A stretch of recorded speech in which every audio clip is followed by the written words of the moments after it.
जय हिंद दोस्तों, दिव्य हिंदी एकेडमी में आपका स्वागत है। आज हम बताने वाले हैं जो 2022 का एसएससी जीडी का नोटिफिकेशन आया है उसके बारे में। तो चलिए इस वीडियो के माध्यम से हम पूरा जानकारी आपको शेयर करेंगे और आप अंतिम तक वीडियो देखते रहिएगा, क्योंकि बहुत लोगों को एज का कन्फ्यूजन है कि कौन कौन से लोग भर सकते हैं। इसमें गवर्नमेंट एज के बारे में बहुत बम्पर छूट दिया है दोस्तों, चाहे ओबीसी हो, चाहे एससी हो, चाहे जनरल के हों, सभी को छूट मिला हुआ है। और एलिजिबिलिटी भी हाई स्कूल ही है, पहले के जैसा है।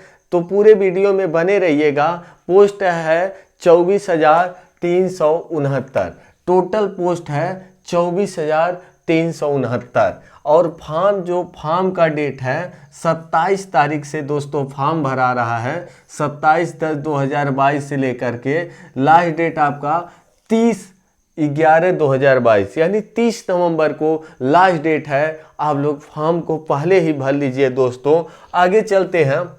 एग्जाम का जो तिथि दिया है दोस्तों, एग्जाम डेट जनवरी में ही आपका एग्जाम हो जाएगा। जनवरी 2022, 1 जनवरी से भी हो सकता है, 10 जनवरी से भी हो सकता है। देखिए एसएससी सीजीएल का जो फॉर्म आया था दोस्तों, अभी उसका बताया गया था कि दिसंबर में सीबीटी फर्स्ट एग्जाम होगी। तो दिसंबर में होगी तो दिसंबर में 1 तारीख यानी 1 दिसंबर से एसएससी सीजीएल का एग्ज़ाम शुरू है। तो हो सकता है आपका भी 1 जनवरी से ही एग्ज़ाम शुरू हो जाए। तो आप लोगों के लिए मात्र 2 महीने की तैयारी करने की है दोस्तों, 2 महीने का तैयारी करने के लिए है। लेकिन तो सबसे जो महत्वपूर्ण बात है आपको बताते हैं एज। देखिए जनरल का एज जो होता था काउंट 18 से 23 होता था, ठीक है। ओबीसी का 3 साल छूट मिल जाता था, 23/3 26 साल हो जाता था पहले जो होता था।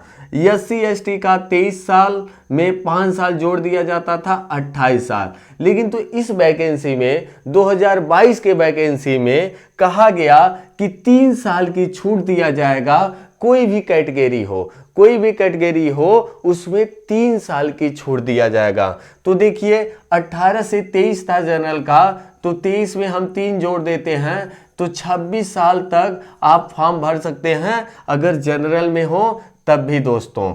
ओबीसी का जो है, ओबीसी का 23 साल था, 23 में 3 26 साल। तो इसमें 3 साल जो हुआ है कोरोना महामारी का, कोरोना महामारी जो आया था दोस्तों, गवर्नमेंट ये बोला है कोरोना महामारी के नाते हम लोग इसमें 3 साल की छूट देते हैं सभी कैटेगरी को। इसमें ईडब्ल्यूएस भी आ जाएगा दोस्तों, ईडब्ल्यूएस भी आ जाएगा इसी में। ईडब्ल्यूएस जनरल में ही आ जाएगा जो 26 साल उनका एज होगा। और ओबीसी का 26 में हम 3 साल जोड़ दें तो 26 और 3 29 साल, यानी 29 साल तक एज तक ओबीसी वाले फॉर्म भर सकेंगे और 26 साल जनरल वाले। एससी एसटी का 28 साल होता था तो 3 साल कोरोना महामारी का जोड़ा जाएगा तो 28/3 31 साल तक फॉर्म भर पाएंगे दोस्तों एससी एसटी कैटेगरी वाले। आगे चलते हैं दोस्तों।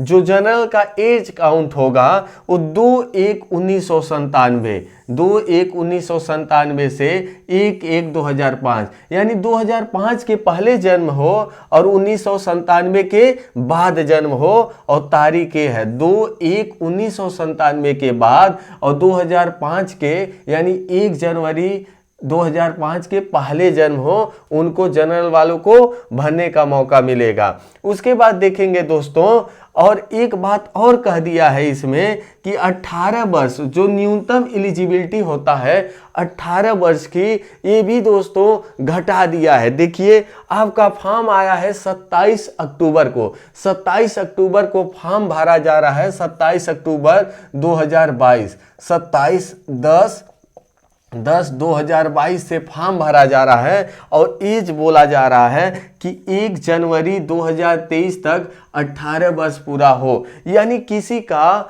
1 जनवरी 2023 जो अगला साल आ रहा है, 1 जनवरी 2023 तक 18 साल पूरा हो जा रहा है, वो भी फॉर्म भर देगा। यानी अंडर एज वाले भी फॉर्म भर सकेंगे और ओवर एज वाले भी फॉर्म भर सकेंगे। जिनका यानी 18 साल अभी नहीं पूरा हुआ है, जनवरी को पूरा हो रहा है, 1 जनवरी को, वो भी फॉर्म भर सकेंगे दोस्तों। 1 जनवरी के पहले पूरा हो रहा है, वो भी फॉर्म भर सकेंगे। ओबीसी वालों का 2/1/1994 के बाद जन्म हुआ हो, वो फॉर्म भर सकेंगे। यानी इसमें ये कहा गया है 94 के बाद वाले, ठीक है ना, 2/1/1994 यानी 2 जनवरी 1994 के बाद जिनका जन्म हो और ओबीसी से हो, वो फॉर्म भर सकेंगे, ना कि 93-92 वाले। यही ST का बात किया गया है 2/1/1992, 2/1/1900 यानी 2 जनवरी 1992 के बाद जन्म हुआ है और SC या ST कैटेगरी में है, वो भी फॉर्म भर सकेंगे दोस्तों। आगे चलेंगे, अंडर एज वालों को भी मौका मिल रहा है और ओवर एज वालों को भी मौका मिल रहा है। तो देखिए गवर्नमेंट बहुत बम्पर छूट दिया है, 3 साल की छूट दिया है सभी कैटेगरी को दोस्तों। आगे चलते हैं, इसमें जो सब्जेक्ट है उसमें तो चेंजेस कुछ नहीं हुआ है दोस्तों, लेकिन तो सब्जेक्ट के जो क्वेश्चन है, नंबर ऑफ क्वेश्चन को घटा दिया गया है। तो आइए देखते हैं, सब्जेक्ट है मैथ, मैथ पहले भी था, रीजनिंग, जीके, जीएस और हिंदी या इंग्लिश। हिंदी या इंग्लिश में से कोई भी कर सकते हैं दोस्तों। ये आपको फॉर्म भरते वक्त ये नहीं बताया जाता है, ये नहीं कहीं पूछता है कि आप इंग्लिश देना चाहते हैं कि हिंदी, लेकिन जब एग्जाम में बैठेंगे वहां पे आपसे पूछा जाएगा कि इंग्लिश में देना चाहते हैं कि हिंदी में, ठीक है ना, दोनों हो सकता है। यानी जनरल हिंदी और जनरल इंग्लिश दोनों आप एग्जाम दे सकते हैं, दोनों में से एक, कोई एक आएगा 20 क्वेश्चन। तो 20-20 क्वेश्चन का सभी है, ठीक है ना, चारों सब्जेक्ट 20-20 क्वेश्चन का आएगा। पहले क्या होता था, 25-25 का क्वेश्चन का आता था, लेकिन तो पहले 1 नंबर का होता था एक क्वेश्चन, अब क्या कर दिया है दोस्तों, 40 नंबर का कर दिया है। यानी एक क्वेश्चन 2 नंबर का कर दिया, यानी 20 क्वेश्चन 20 क्वेश्चन और 40 मार्क्स का हो गया है। तो total number of question 80, total question जो है दोस्तों 80 क्वेश्चन है और टोटल नंबर ऑफ मार्क्स 160, यानी 80 क्वेश्चन 160 नंबर का हो गया है। और आपको टाइम क्या होगा दोस्तों, 1 घंटा। देखिए पहले जो 100 क्वेश्चन होता था 1.5 घंटे में करना होता था दोस्तों, अब आपको 80 क्वेश्चन है और 1 घंटा में किया गया है। क्वेश्चन भी घटाया गया, टाइम भी घटाया गया। तो प्रैक्टिस जिसका जबरदस्त होगा दोस्तों, जो सेट रोजाना अपने घर पे लगाएगा उसी का सिलेक्शन होगा, नहीं तो 1 घंटे में 80 क्वेश्चन तक पहुंच ही नहीं पाएंगे। इसमें जबरदस्त आपको प्रैक्टिस चाहिए। आगे चलते हैं, निगेटिव मार्किंग की बात देख लेते हैं। निगेटिव मार्किंग जो है दोस्तों, कुछ लोग भ्रम में पड़े हैं कि 0.5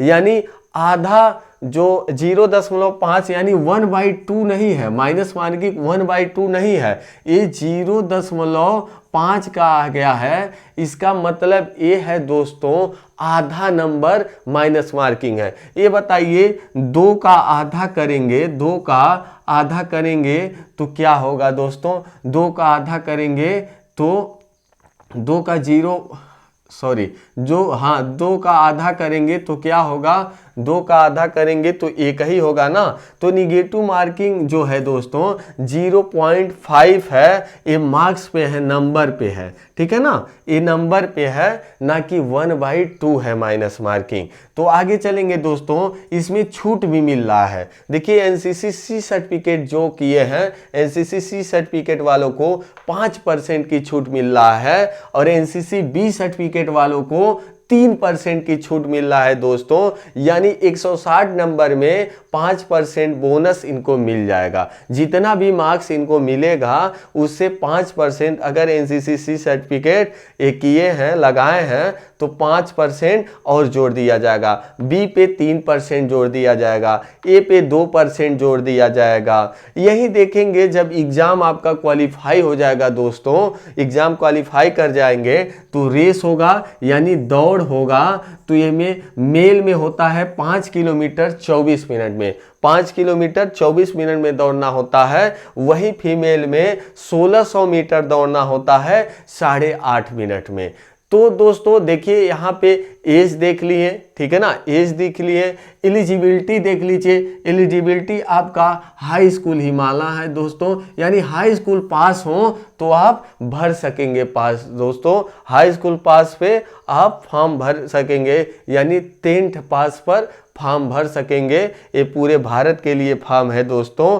और देखिए रेस के भाई बारे में जान गए, तो आगे इसमें पोस्ट प्रेफरेंस होता है, जैसे SSB, BSF, ITBP, Assam rifle, SSF, बहुत सारे पोस्ट हैं। इसमें सोच समझ के भरना पड़ेगा कि कौन सा पोस्ट पहले भरें, क्योंकि चेंज नहीं होता है दोस्तों। तो एक वीडियो छोटा सा और बनाएंगे कि कौन सा पोस्ट पहले आप भरें, कौन सा बाद में भरें, उसी हिसाब पे आपको सिलेक्शन होगा, उसी हिसाब से आपको मिलेगा, किसी को एसएसबी, किसको बीएसएफ ऐसे मिलेगा। तो एक छोटा सा वीडियो बनाएंगे दोस्तों और उसको भी देख लीजिएगा। और अगर वीडियो पसंद आया हो तो लाइक शेयर सब्सक्राइब तो बनता है, क्योंकि इसी चैनल के माध्यम से हम हिंदी और जीएस पढ़ाने वाले हैं, पूरा एसएससी जीडी का दोस्तों। तो आप लाइक शेयर सब्सक्राइब करना ना भूलें। जय हिंद।